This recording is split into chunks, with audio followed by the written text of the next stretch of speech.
Dente supranumerário, revisão bibliográfica e relato clínico. O artigo que o meu grupo escolheu foi da Revista de Odontologia da Universidade Cidade de São Paulo, publicado em 2015. E quem fala sou eu, Yasmin Lira, aluna da Andréa Barbosa do Vale Coelho, professora de Histologia e Embriologia Bucodental. Estou cursando o segundo período de Odontologia na Universidade Vale do Rio Doce, Univale. Hoje vamos conversar um pouco sobre dente supranumerário. Por definição, dentes supranumerários constituem um tipo de anomalia que se caracteriza pela presença de dente além do número considerado normal de uma arcada. Eles podem irromper normalmente, permanecer impactados, apresentar-se invertidos ou ainda assumir uma posição ectópica, que quer dizer ser uma posição atípica. Podem ocorrer de maneira isolada ou múltipla, unilateral ou bilateralmente, na maxila ou na mandíbula, ou em ambos os arcos. Essa anomalia pode ocorrer tanto na dentição decídua quanto na dentição permanente. A etiologia do supranumerário ainda não é totalmente definida, havendo diferentes teorias que procuram esclarecer a ocorrência desse fenômeno. As três principais e mais aceitas são: formação por meio de remanescentes da lâmina dentária, que, quando induzidos à iniciação, dariam origem a um dente extra; hiperatividade da lâmina dentária, que produziria um número anormal de germes; ou resultado da dicotomia, divisão de um germe em desenvolvimento. Os dentes supranumerários podem ser classificados quanto à sua morfologia, sendo assim divididos em duas categorias: suplementares ou rudimentares. Os suplementares são quando os dentes apresentam a forma semelhante à de um dente normal da maxila e da mandíbula. Já os rudimentares são quando esse dente apresenta uma forma anatômica diferente da de um dente normal. Nos rudimentares temos dois subtipos, que é o da forma conoide, quando esse dente supranumerário apresenta a forma semelhante à de um cone, são mais fininhos, ou tuberculados, que apresentam a forma de um barril, mais arredondados. Ainda temos uma outra forma de classificar os dentes supranumerários, que é quanto à sua localização. Eles podem ser classificados em mesiodens, quando estiverem presentes na linha média da maxila, que é essa região entre os incisivos centrais superiores, gente. E o mesiodente é o tipo mais comum de dente supranumerário e é o que o cirurgião dentista tem que tomar mais cuidado na hora da extração. No decorrer do trabalho eu vou explicar por quê. Quando forem encontrados entre os molares, são denominados paramolares, e se ocorrerem entre os premolares, são denominados parapremolares, e distomolares quando apresentarem-se como quartos molares. Frequentemente, eles são diagnosticados em exames de rotina, uma vez que na maior parte do caso eles são assintomáticos. Um dos instrumentos importantes para o diagnóstico dessa anomalia é a radiografia panorâmica. Através dela, o cirurgião dentista pode avaliar ausências dentárias, detectar dentes supranumerários e verificar o padrão de erupção e mau posicionamento dentário. A identificação precoce desses dentes na cavidade oral possibilita, sim, um plano para o melhor tratamento, que na maioria dos casos é sugerido a intervenção cirúrgica. Além disso, funcionam como um instrumento para a identificação de patologias dos tecidos duros e moles. Tem sido relatados que mais de 90% dos ortodontistas solicitam radiografias panorâmicas para os seus pacientes.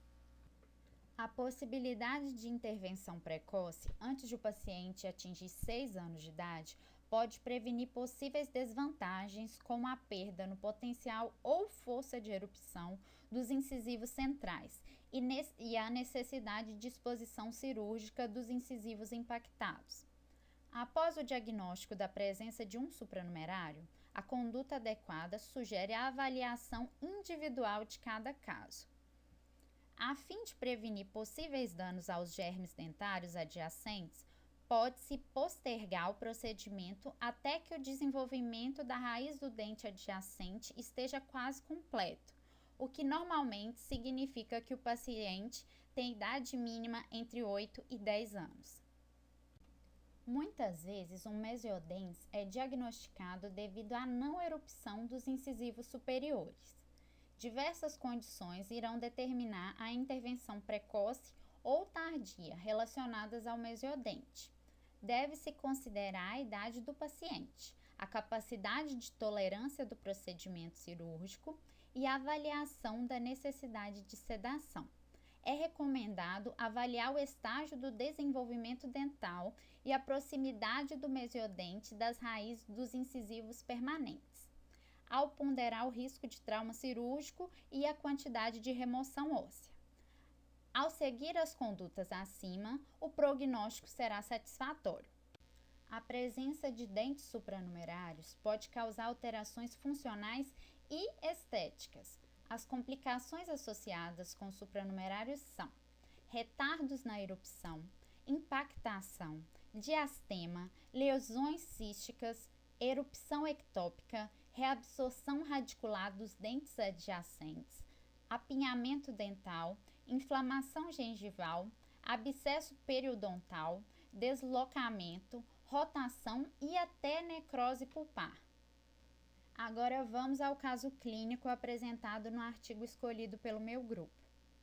Foi apresentado um relato de caso na Universidade do Extremo Sul Catarinense, UNESC, em que uma criança com 8 anos de idade do sexo feminino procurou atendimento na clínica, relatou desconforto mastigatório e queixa estética causada pela presença de um dente na região anterior da maxila, na linha média, mais precisamente entre os incisivos centrais por palatino. O responsável relatou não haver história progressa de anomalia de número entre os familiares da paciente, e esta não apresentava alterações sistêmicas que pudessem contraindicar uma intervenção cirúrgica. No exame clínico, foi diagnosticada a presença de um dente rudimentar parcialmente erupcionado pela região palatina dos incisivos centrais, caracterizando um mesiodens, algumas lesões cariosas e mordida cruzada posterior.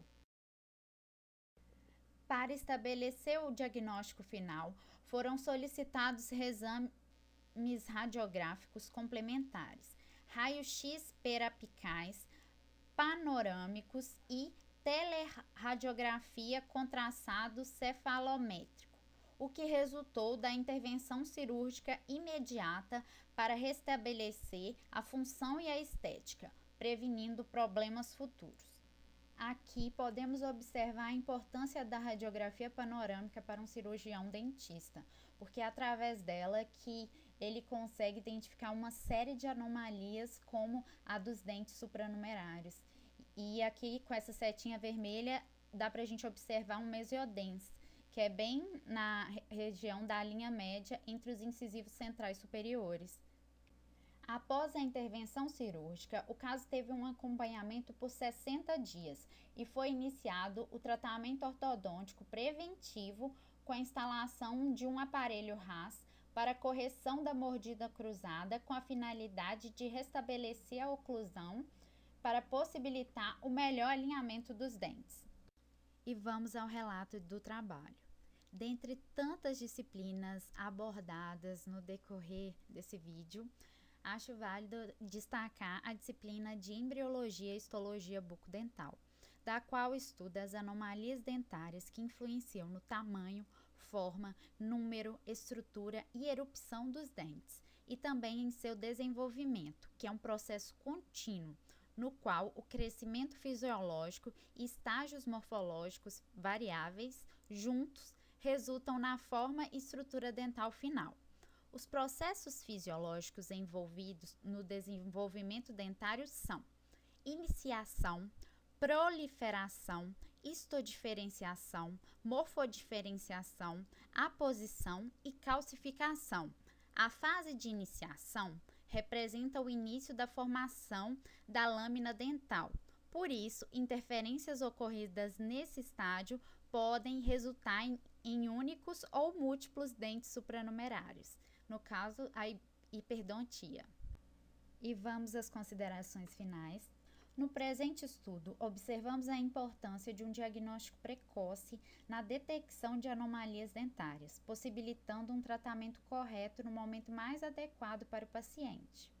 É importante que os cirurgiões dentistas estejam alerta para as possíveis alterações na erupção cronológica dos dentes. É evidente a importância do exame radiográfico para a detecção de dentes supranumerários e sugerimos que na fase da dentição mista, os profissionais adotem condutas rotineiras e solicitem exames complementares que auxiliem em um diagnóstico mais preciso, permitindo um melhor prognóstico e possibilitando ao paciente a diminuição de ocorrências e complicações futuras. Concluímos que a participação do cirurgião dentista na vida de uma criança é de suma importância para que o mesmo possa acompanhar e diagnosticar precocemente anomalias, pois o diagnóstico precoce pode evitar futuras complicações para o paciente. Eu gostaria de agradecer a todos que me acompanharam até aqui, principalmente a minha professora Andréa do Vale, pelos ensinamentos, pela paciência, pelas aulas criativas, que mesmo nesse momento de pandemia está conseguindo atrair a nossa atenção, e minha admiração só aumentou por você depois desse trabalho que eu tive que fazer essa videoaula, porque eu pude ver quão difícil está sendo para os professores, e eu espero que nos formemos profissionais dedicados igual a senhora. Muito obrigada.